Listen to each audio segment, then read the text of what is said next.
បាទសួស្តីបាទថ្ងៃនេះយើងមកជួបគ្នាទៀតហើយដោយខ្ញុំលើកយកនៅអង្គតិការចំនួន2បាទហើយលំហាត់នេះដែរផ្ញើជូនជាពិសេសដល់បងប្អូនអ្នកជាសាសសង្គមដែលនឹងត្រូវប្រឡងមកដូចនៅថ្ងៃខាងមុខបាទគឺលំហាត់ប្រភេទនេះចេញដល់ដៃខាងនេះបាទអូខេអញ្ចឹងឥឡូវនេះពីហ្នឹងឥឡូវកុំឲ្យខាត់ពេលវេលាយូរខ្ញុំទៅបង្ហាញដំណោះស្រាយរបស់គ្នាបាទតោះឥឡូវយើងមើលអង្គតិក្រាល E បាទអង្គតិក្រាល E ជាអង្គតិក្រាលកំណត់ពី1ទៅ4នៃ 2x ការ៉េដល់ 4x បូក 5dx បាទអញ្ចឹងមកធ្វើការកណនីអង្គតិក្រាលនេះគឺសូមរំលឹកដល់រូបមន្តមួយបាទដែលយើងប្រើប្រាស់គឺរូបមន្តនេះគឺជាអង្គតិក្រាលមិនកំណត់នៃ x សេគុណ n dx គឺស្មើនឹង x សេគុណ n បូក1លើ n បូក1បូកឲ្យ c ដែល c ជារបស់ r បាទយើងនឹងប្រើរូបមន្តនេះដើម្បីធ្វើការគណនាកំហុសអង្គតិក្រាលនេះបាទឥឡូវយើងគណនាអត់នេះបាទខ្ញុំអាចសេបានថាវាស្មើបាទស្មើយើងធ្វើចេះមកហើយបន្តមកយើងចាប់ផ្ដើមគណនាអង្គតិក្រាលមួយបាទអញ្ចឹងឥឡូវយើងគណនាអង្គតិក្រាលនេះអង្គតិក្រាលនេះយើងគណនាដាក់តាមទីសិនយើងទៅយើងគណនានេះបាទគណនានេះមើលអញ្ចឹងអង្គតិក្រាលនៃ 2x ការ៉េ dx បាទទៅស្មើបាទ2បានមួយនេះ x សេគុណ n ស្មើ x សេគុណ n បូក1លើ n បូក1កាលនេះ n មកនេះ2 x សេគុណ2បូក1លើ2បូក1បូកឲ្យ c គឺស្មើ2 1 3ពេលថាបាន2លើ3 x សេគុណ3បូកឲ្យ c បាទតោះពេលយើងយកវាមក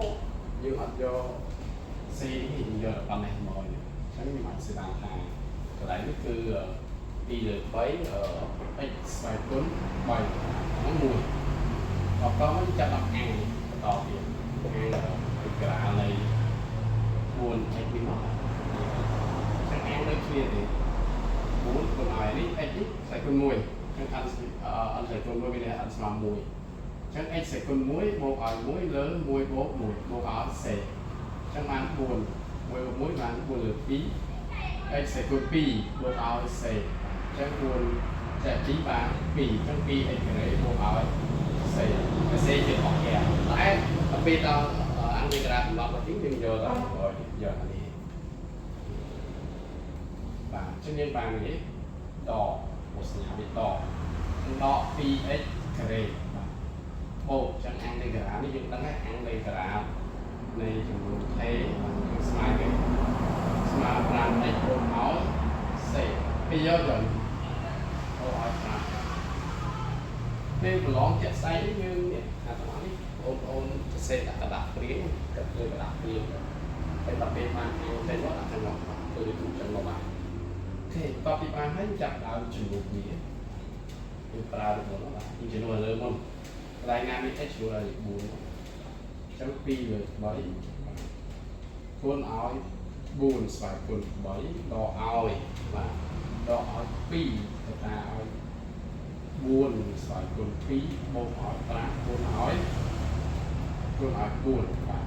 តោះមកដកចំនួន1ចូលម្ដងអញ្ចឹង2លើ3គុណនឹង1សេគុណ3ដកឲ្យ2នេះ1យកលើមកវាចំនួនលើមកតោះមកអត់ចូលត1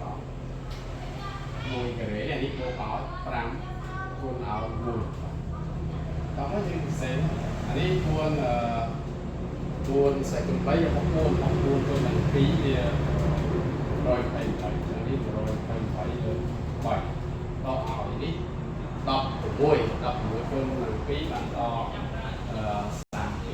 បូកឲ្យ20មកដក2លើ3អានេះយើងគិតទៅដក2បូក5វា3ចឹងបានដក3ខ្ញុំចាប់តាមស្រីនេះគេបែរគ្នា128ដក2វាសល់127លើ3បាទ3នេះដក32បូក20វាបានដក12ដក12ដក3អត់ដក15បាទ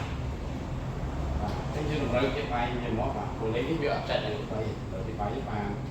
127ដកឲ្យ15យើង45លើ3 ចឹងយើងដកមកឃើញបានបាទ 82លើ3គឺឆ្លងដូចនេះបាទ e គឺស្មើនឹង82លើ3បាទប៉ុណ្ណាបាទឥឡូវយើងមកមើលអង្គ integral c របស់យើងអញ្ចឹងអង្គ integral c គឺកំណត់ពី0ទៅ1នៃ 2x ដល់ 3x ការ៉េបូក 2x ដល់ 3 dx បាទអញ្ចឹងការដោះស្រាយនេះដូចអង្គ integral e ដែរជាយើងដាក់មកអញ្ចឹងយើងអានមួយគឺអានសិនចឹងខ្ញុំអានកន្លែងចាស់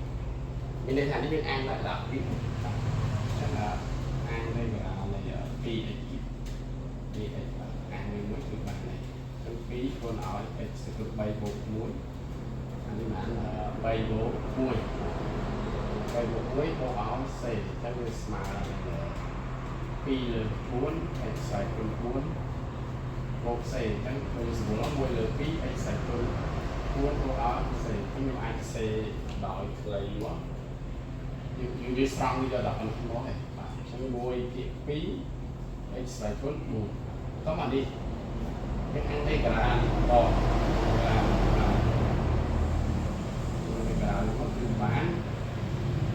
3x ការ៉េ dx បាទអញ្ចឹងស្មើ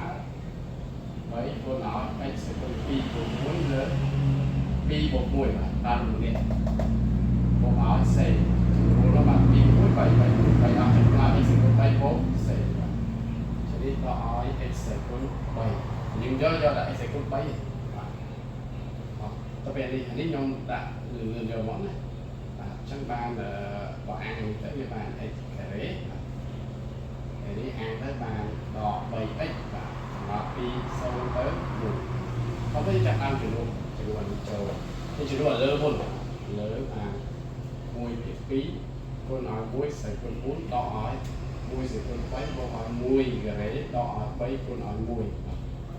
ដកអានេះយើងឃើញអានេះ x យក0ទៅគឺ0អស់យើងដាក់ខ្លីយកដើម្បីចំណេញពេលនេះដាក់0យកទៅមកទៅបាទដល់មកស្មើ1ភាគ2អានេះបានដក1បូក1ដកឲ្យ3អញ្ចឹងអានេះអស់ហើយនឹងសល់1ដកឲ្យ6លើ2បាទព្រោះនេះអស់យើងដល់ទៅបាយអញ្ចឹងបានដក5លើ2យើងឆ្លើយមកដូច្នេះនេះគឺស្មើដក5លើ2